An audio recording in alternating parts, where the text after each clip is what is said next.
सो अब हम पढ़ने जा रहे हैं cardiac action potential. Cardiac action potential देखते हैं कि कैसे होता है। देखो, हार्ट को ना किसी भी चीज़ की ज़रूरत नहीं होती सिग्नल के लिए, वो अपना सिग्नल खुद ही जनरेट कर लेता है। सो खुद से ही इसको सिग्नल मिलता है। एंड वो कैसे मिलता है? वो मिलता है ऐसे नोड के थ्रू। ऐसे नोड जो होती है ना, वो यहाँ पे प्रेजेंट होती है ऐसे नोड राइट एट्रियम में। सो राइट एट्रियम के यहाँ पे ये जो ऐसे नोड होती है, जिसके पास ऑटो रिदमिक कैपेसिटी होती है, हाई फ्रिक्वेंसी होती है, इसको हम हार्ट का पेस मेकर भी बोलते हैं। एंड इसकी जो फ्रिक्वेंसी होती है ना, ऑटो रिदमिक कैपेसिटी, ये जो है बीट कराता है 70 to 75 टाइम पर मिनट। सो ये होता है ऐसे नोड। उसके बाद सिग्नल जैसे ही ऐसे नोड, क्योंकि ये ऑटो रिदमिक कैपेसिटी होती है, खुद ही अपना सिग्नल जो है वो क्या जनरेट कर लेता है। तो ये जो ऐसे नोड से जो हमारे सिग्नल होता है वो कहाँ पे ट्रैवल करता है? थ्रू देन जाता है वो एवी नोड पे। देन एवी नोड के थ्रू जाता है पर्किंजे, एवी नोड के थ्रू जाता है बंडल ऑफ हिस में। एंड बंडल ऑफ हिस के थ्रू ये पर्किंजे फाइबर से चला जाता है वेंट्रिकल में। यानी कि ये हम ये पढ़ रहे हैं कि जो एट्रिया कॉन्ट्रैक्ट हो रहा है या जो वेंट्रिकल जो है वो कॉन्ट्रैक्ट हो रहे हैं, वो कैसे हो रहे हैं? वो जिस सेल के मिलके बने हुए होते हैं, मायोसाइट्स जो होती हैं, उनके अंदर क्या हो रहा होता है कि जो एट्रिया है वो कॉन्ट्रैक्ट हो रहा है, वेंट्रिकल रिलैक्स हो रहा है। तो उस केस में जो सिग्नल जनरेट होता है वो ऐसे नोड से होता है। ऐसे नोड से सिग्नल जो है वो एवी नोड पे जाता है। एंड ऐसे नोड से दोनों एट्रिया के जितने भी सेल्स होते हैं ना, सब सेल में सिग्नल जाता है। उसके बाद एवी नोड में जाएगा, देन यहाँ पे बंडल ऑफ हिस में जाता है, एंड देन पर्किंजे फाइबर में जाता है। तो ये इस तरीके से सिग्नल जो है ये ट्रैवल करता है। उसके बाद ऐसे नोड के बाद एवी नोड में जाएगा। एवी नोड के पास भी ऑटो रिदमिक कैपेसिटी होती है, लेकिन वो बहुत स्लो होती है। जैसे कि अगर किसी का ऐसे नोड काम नहीं कर रहा है तो उनका हार्ट जो है वो बीट करेगा, लेकिन उसकी जो बीट करने की कैपेसिटी होगी वो कम होगी। वो 40 to 45 पर मिनट बीट करेगा, ना कि 70 to 75, क्योंकि अब उसकी जो ऑटो रिदमिक कैपेसिटी है वो एवी नोड के अकॉर्डिंग होगी। तो इसीलिए जो है पेस मेकर डाला जाता है। ऐसे नोड अब जो पेस मेकर डलता है उसकी जो कैपेसिटी होती है 70 to 75 टाइम पर मिनट, क्योंकि हार्ट की जो बीट करने की कैपेसिटी होती है वो बढ़ा देता है पेस मेकर। तो इसलिए हम ऐसे नोड को क्या बोलते हैं? पेस मेकर बोलते हैं ऑफ हार्ट। उसके बाद एवी नोड में जाएगा, देन एवी बंडल और बंडल ऑफ हिस इसको बोलते हैं। ये होता है बंडल ऑफ हिस। इसके बाद जो है ये पर्किंजे फाइबर होते हैं इस तरीके से, ये जो स्ट्रक्चर देख रहे हो आप, इनके थ्रू वेंट्रिकल में सिग्नल जाता है पर्किंजे फाइबर के थ्रू। एंड वेंट्रिकल को कॉन्ट्रैक्ट होना है या रिलैक्स होना है वो डिपेंड करता है। तो इस तरीके से जो हार्ट जो है वो रिसीव करता है सिग्नल, एंड सिग्नल जो है वो इस तरीके से ट्रैवल करता है। ये हार्ट की मसल्स होती हैं एक, ठीक है। हार्ट की मसल्स के बारे में हम पढ़ रहे हैं, जो ऐसे नोड हो गया, एवी नोड हो गया, बंडल ऑफ हिस हो गया, एंड पुर्किंजे फाइबर हो गया। अब हम इसको अच्छे से देखते हैं कि ये जो कार्डियक मसल होती है हार्ट के अंदर, ऐसे नोड, एवी नोड, ये काम कैसे करती हैं। देखो, ऐसे नोड हो गया, ऐसे नोड के एक तो ये ऑटो रिदमिक होती है, ये नॉन कॉन्ट्रैक्टाइल होती है। ऐसे नोड जो होती हैं ये कॉन्ट्रैक्ट नहीं कर सकती, दे आर नॉन कॉन्ट्रैक्टाइल, लेकिन ये ऑटो रिदमिक होती है, ये सिग्नल जनरेट कर सकती है, रिदम जनरेट कर सकती हैं। ये जो मायोसाइट्स होती हैं, ठीक है, they lose the ability to contract, तो ये याद रखना है। उसके बाद सबसे पहले क्या होता है, ये जो हमारा पेस मेकर सेल है, जो हमारा ऐसे नोड होता है which is non contractile and auto rhythmic capacity जिसकी होती है मायोसाइट की, ये जो है सिग्नल पास करता है दूसरी सेल्स में जो कि कॉन्ट्रैक्टाइल सेल होती है एट्रिया की। सो एट्रिया के पास और भी तो बहुत सारी सेल्स होती है, मायोसाइट्स सेल से मिलके बना हुआ होता है। सो जो और मायोसाइट्स होती हैं, जिसको हम दूसरी मायोसाइट्स जो होती हैं जिनके पास कॉन्ट्रैक्ट होने की कैपेसिटी होती है, वो कॉन्ट्रैक्ट हो सकती हैं। तो ऐसे नोड उनको सिग्नल देता है। सिग्नल कैसे देता है? वो गैप जंक्शन के थ्रू जो है सिग्नल जाता है। सो पेस मेकर जो होती है सेल से गैप जंक्शन के थ्रू इनमें सिग्नल जाता है, कौन सी? कॉन्ट्रैक्टाइल सेल्स ऑफ एट्रिया में, ठीक है। सो इट स्टार्ट, अब हम इसको रीड करते हैं कि ऐसे नोड जो है, it start with the small group of myocytes called pacemaker cell. They are responsible for initiating and conducting action potential, ठीक है। ऐसे नोड ही क्या कर रही हैं? एक्शन पोटेंशियल कंडक्ट करती हैं एंड इनिशिएट करती हैं। इनिशिएट ऑल हार्ट बीट, ये यही इनिशिएट करती है ऐसे नोड। Cells of ऐसे node fire spontaneously, generating action potential potential that spread through contractile myocyte of atria. So atrium की कॉन्ट्रैक्टाइल मायोसाइट्स या जो कॉन्ट्रैक्टाइल सेल्स होती है वहाँ पे इसका सिग्नल जाता है ऐसे नोड से, क्योंकि ऐसे नोड तो नॉन कॉन्ट्रैक्टाइल होती है, ठीक है। और ये किसके थ्रू फॉर्म हो रहा है? सो मायोसाइट्स जितनी भी होती है ये गैप जंक्शन के थ्रू कनेक्टेड होती हैं आपस में। गैप जंक्शन के थ्रू एक चैनल बना लेती है, that form channel and allow only ions to pass through. So इनके थ्रू आयंस जो हैं ऐसे पास हो सकते हैं, ठीक है। तो ये होता है गैप जंक्शन के थ्रू एक नॉन कॉन्ट्रैक्टाइल ऐसे नोड से दूसरी जो कॉन्ट्रैक्टाइल मायोसाइट्स है उनके अंदर सिग्नल जाता है। एक्शन पोटेंशियल, एक सेल में एक्शन पोटेंशियल जनरेट होता है। एक्शन पोटेंशियल आप समझ रहे होंगे ना कि जो सेल है उसके अंदर जो है पॉजिटिव चार्ज जो है डेवलप्ड हो जाते हैं, यानी कि वो एक्टिव हो जाती है, उसके अंदर एक्शन पोटेंशियल जनरेट हो जाता है। नॉर्मली सेल जो है वो नेगेटिव होती है, on the inside resting membrane potential पे रहती है, लेकिन जब उनको काम करना होता है, सिग्नल ट्रांसमिट करना होता है, तो उनका जो अंदर सेल के अंदर एनवायरनमेंट वो पॉजिटिव हो जाता है, यानी कि अंदर पॉजिटिविटी आती है, उनका एक्शन पोटेंशियल जनरेट हो जाता है। सो एक्शन पोटेंशियल एक सेल में अगर आ गया तो वो ट्रिगर करेगा action potential in other sales, ठीक है। सो मान लो पेस मेकर सेल, इसमें एक्शन पोटेंशियल जनरेट हुआ, फिर इसमें एक्शन पोटेंशियल जनरेट होगा, फिर ये इसमें एक्शन पोटेंशियल, इस तरीके से सेल बाय सेल हर एक सेल में एक्शन पोटेंशियल जनरेट हो जाता है। Then pass to AV node, उसके बाद एवी नोड में जाता है, slow down a little to allow the atria to contract. अब एवी नोड में जैसे ही सिग्नल जाता है वहाँ पे जाके थोड़ा स्लो हो जाता है, क्योंकि उसकी बीटिंग कैपेसिटी थोड़ी लो होती है एज कम्पेयर टू ऐसे नोड। अब जैसे ही एवी नोड में सिग्नल स्लो होता है उस टाइम पे एट्रिया जो है वो कॉन्ट्रैक्ट होता है।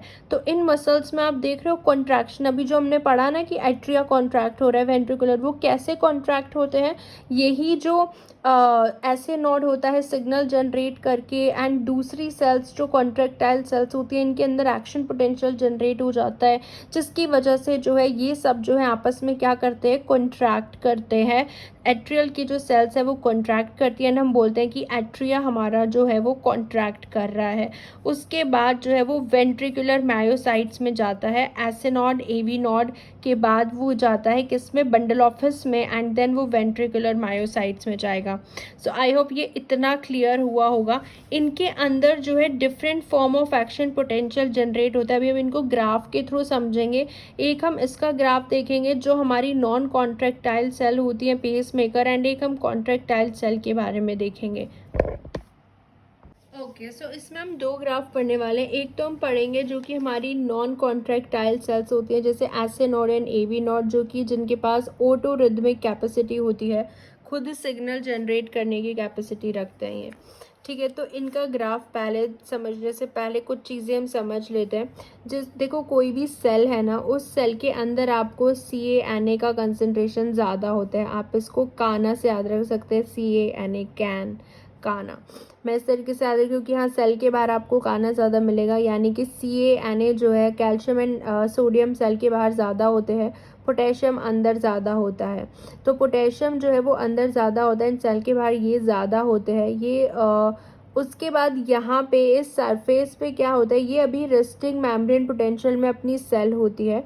जिस टाइम सेल के अंदर नेगेटिव चार्ज ज़्यादा होता है एंड बाहर पॉजिटिव चार्ज होता है, अभी ये रेस्टिंग मेम्ब्रेन पोटेंशियल में है, ठीक है। डीपोलराइजेशन जब इसका होगा तो इसके अंदर पॉजिटिव आ जाएगी, पॉजिटिव चार्ज इसके अंदर आ जाएगा, अब ये डीपोलराइज होता है।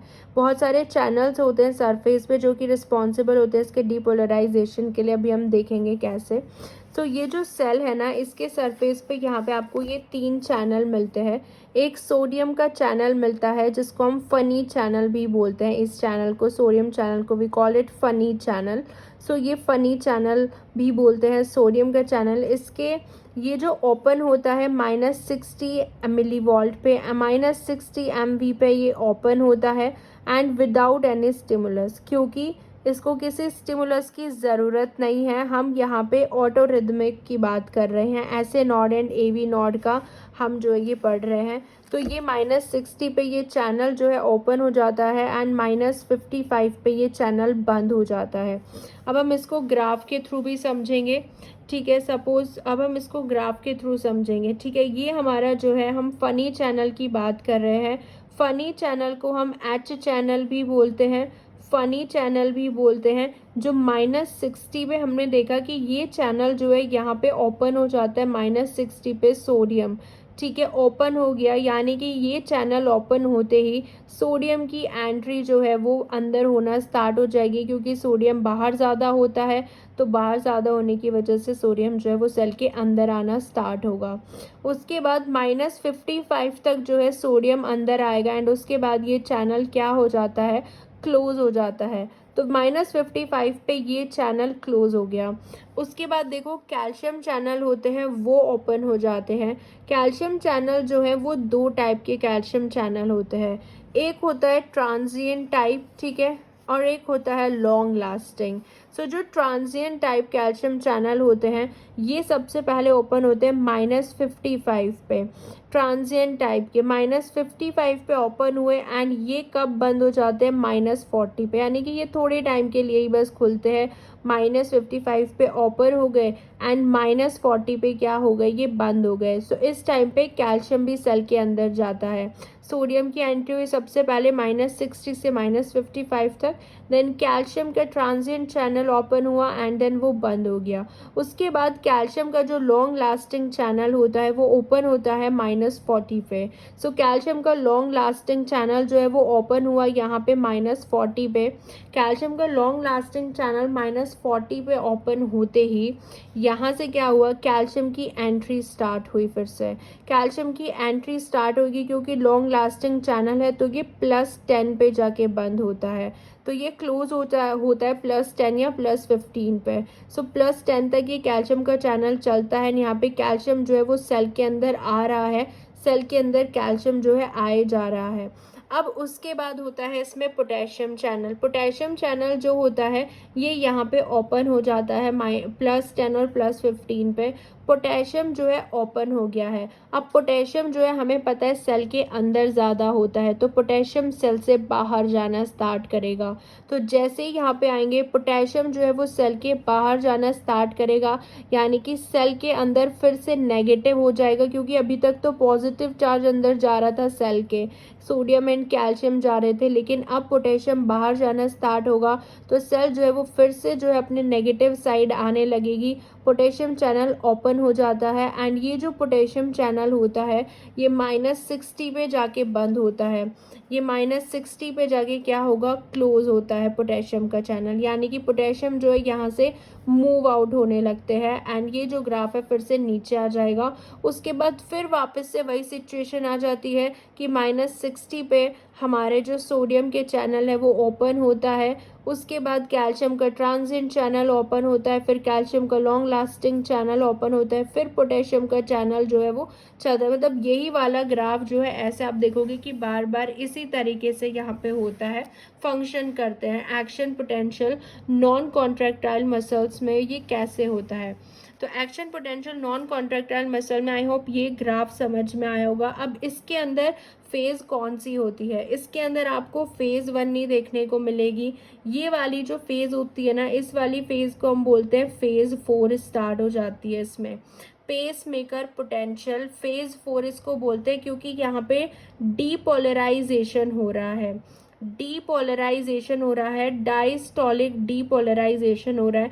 यानी कि जो पॉजिटिव चार्ज है वो अंदर जा रहा है, ठीक है। और जो डायस्टॉलिक वर्ड यूज़ करते हैं हम किस लिए करते हैं, रिलैक्स करने, क्योंकि अभी जो हमारी सेल्स है वो रिलैक्स्ड, फॉर्मेट्रिया वगैरह सब रिलैक्स्ड है। ब्लड की अगर फिलिंग हो रही है तो उस पॉइंट पे ये जो है डीपोलराइजेशन अभी इनका स्टार्ट हो जाता है। तो फेज़ 4 को हम क्या बोलते हैं, डायस्टॉलिक डीपोलराइजेशन। उसके बाद ये यहाँ पे सोडियम का चैनल खुला, कैल्शियम का खुला, कैल्शियम का लॉन्ग लास्टिंग खुला एंड यहाँ पे हमारी फेज़ 0 आती है जिसको बोलते हैं डीपोलराइजेशन। जब कंप्लीटली हमारा डीपोलराइजेशन हो जाता है, सेल जो है कंप्लीटली एक्शन पोटेंशियल जनरेट हो जाता है सेल के अंदर। अब उसके बाद पोटेशियम जब मूव आउट होना स्टार्ट होता है तो यहाँ पे हमारी फेज़ 3 आती है रीपोलराइजेशन की, वापस से वो नेगेटिव साइड जा रहे होते हैं, ठीक है। फिर वापस से फेज़ 4 आएगी, ठीक है, इसको हम प्री पोटेंशियल बोलते हैं। वापस से फेज़ 4 आएगी, फिर फेज़ 0 आती है, फिर फेज़ 3 आती है। तो ये वाला जो ग्राफ है, ये किसके ग्राफ हम पढ़ रहे हैं, S A node and A V node का, जिनके पास कॉन्ट्रैक्टाइल जो एबिलिटी है वो नहीं है कॉन्ट्रैक्ट करने की, एंड ये सिर्फ अपना जो ऑटो सिग्नल है वो जनरेट करते हैं और ये स्लो रिस्पॉन्स देते हैं। फेज़ 1 एंड 2 इसमें एब्सेंट होती है, ठीक है। और रेस्टिंग मेम्ब्रेन पोटेंशियल इसका होता है -50 टू -70, इसका रेस्टिंग मेम्ब्रेन पोटेंशियल होता है, ठीक है। तो ये होता है action potential in non contractile muscles, S A node and A V node. याद रखना, ये ग्राफ याद रखना है इसमें कि कैसे जो है फनी चैनल या एच चैनल ओपन होता है -60 पे। पहले फेज़ 4 आती है, फिर फेज़ 0 आती है, diastolic depolarization, then depolarization phase 0 and then phase 3 repolarization. इसमें फेज़ 1 एंड फेज़ 2 नहीं होता है। तो ये था सबसे पहला ग्राफ जो S A node and A V node से हमने रिलेटेड देखा, एंड 3 चैनल इन्वॉल्व होते हैं, sodium, calcium and potassium channel. And ये जो कैल्शियम और सोडियम आयन होते हैं ना, ये गैप जंक्शन के थ्रू कॉन्ट्रैक्टाइल मायोसाइट्स में भी चले जाते हैं, क्योंकि हमने देखा था ना, क्योंकि अभी एस ए नॉड और ए वी नॉड में अगर ये ग्राफ चल रहा है तो यहाँ से क्या होगा ना, कैल्शियम और सोडियम जो होंगे वो निकल के अगली मायोसाइट्स में चले जाएंगे गैप जंक्शन के थ्रू, जो कि हमारी कौन सी मायोसाइट्स होती है, कॉन्ट्रैक्टाइल मायोसाइट्स होती है। तो अब हम कॉन्ट्रैक्टाइल मायोसाइट्स का जो है ग्राफ देखते हैं, ठीक है। तो वो कैसा दिखता है कॉन्ट्रैक्टाइल मायोसाइट्स का। अब हम देखते हैं कि एक्शन पोटेंशियल जो है वो एट्रियल और वेंट्रिकुलर मायोसाइट्स जो होती है, पर्किंजे फाइबर की जो मायोसाइट्स होती है, कॉन्ट्रैक्टाइल मसल्स जो होती है, उनके अंदर जो ग्राफ होता है वो कैसा होता है। इनका जो स्टेबल रेस्टिंग मेम्ब्रेन पोटेंशियल होता है वो -90 होता है और ये फास्ट रिस्पॉन्स देती है। तो कॉन्ट्रैक्टाइल मसल्स जो है वो फास्ट रिस्पॉन्स देती हैं, ठीक है, as compare to non contractile muscles. ये भी याद रखना। इसके अंदर हमको देखने को मिलेगा, देखो इसका ग्राफ समझते हैं पहले।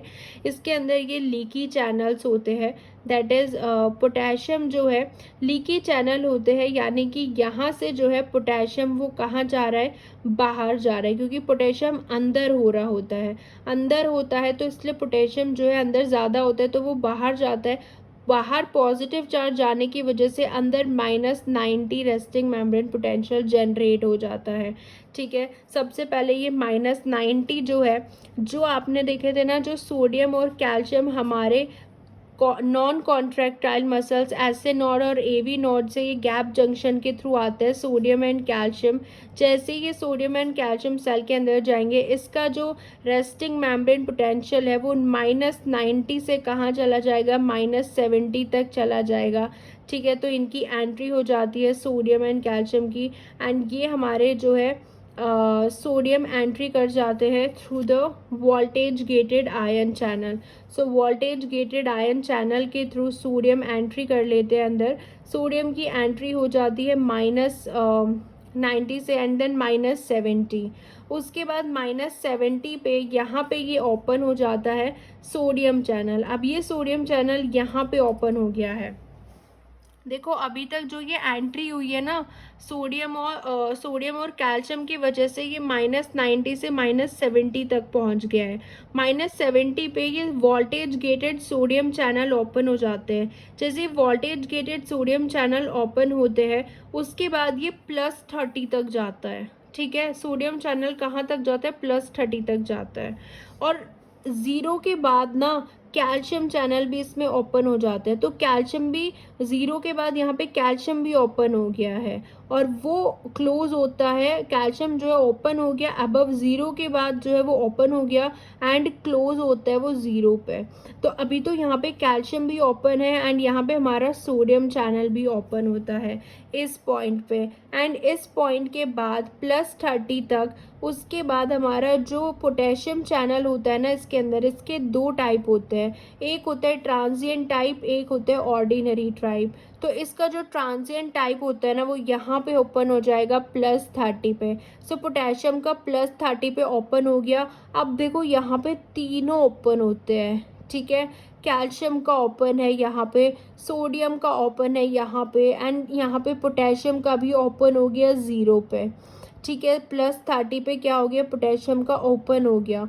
उसके बाद जब यहाँ से जो पोटेशियम होता है ट्रांजिएंट टाइप, एंड कैल्शियम जो होता है, पोटेशियम तो बाहर जा रहा है सेल से, ठीक है, ये हमें पता है, एंड कैल्शियम जो है वो अंदर आ रहा है, ठीक है। सोडियम जो होता है ये क्लोज हो जाता है +30 पे जाके। अब यहाँ पे हमारा सोडियम क्लोज हो चुका है, तो हमारे पास बचा सिर्फ कैल्शियम एंड पोटेशियम। तो ये जो कैल्शियम होता है ये अंदर जा रहा है सेल के, एंड पोटेशियम जो है वो बाहर जा रहा है सेल के, यानी कि पॉजिटिव चार्ज जो है बाहर भी जा रहा है एंड अंदर भी जा रहा है। तो ये एक तरीके का, इस तरीके का स्ट्रक्चर आपको देखने को मिलेगा इस वाले डायग्राम में, क्योंकि सोडियम जो पोटेशियम है सॉरी वो बाहर जा रहा होता है एंड कैल्शियम अंदर आ रहा होता है।